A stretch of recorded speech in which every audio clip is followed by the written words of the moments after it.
เส้นบอกคือไว้ดูแอคชั่นจ้าครับเสีย3 แต้มแล้วไปย่า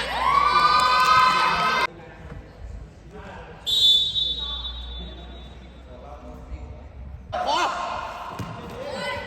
จะคอเข้าไปร้ายก็มาดี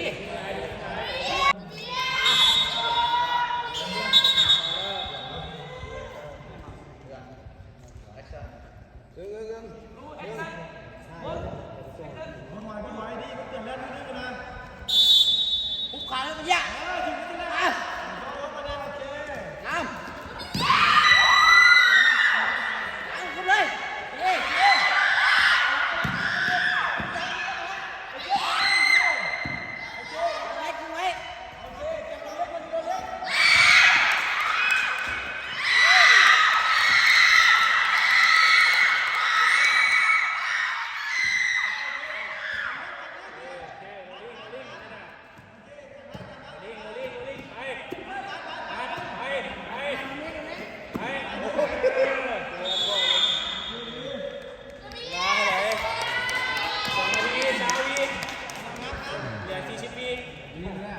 แยกขาหลาย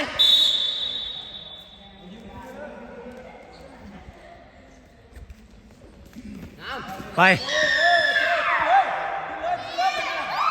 เคนถึงมารถเข้าข้างหลังถูกไหมขาเจ้าขึ้น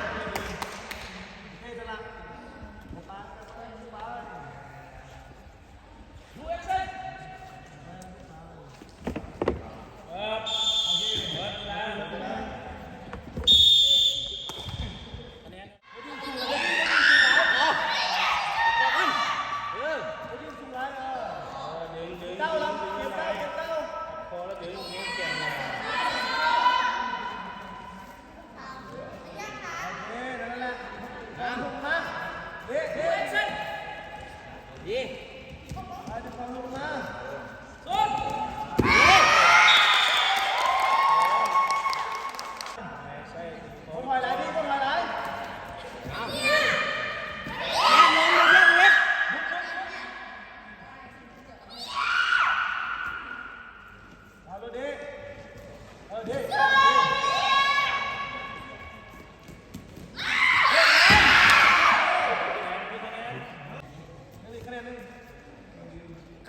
ขาดีลุกเลย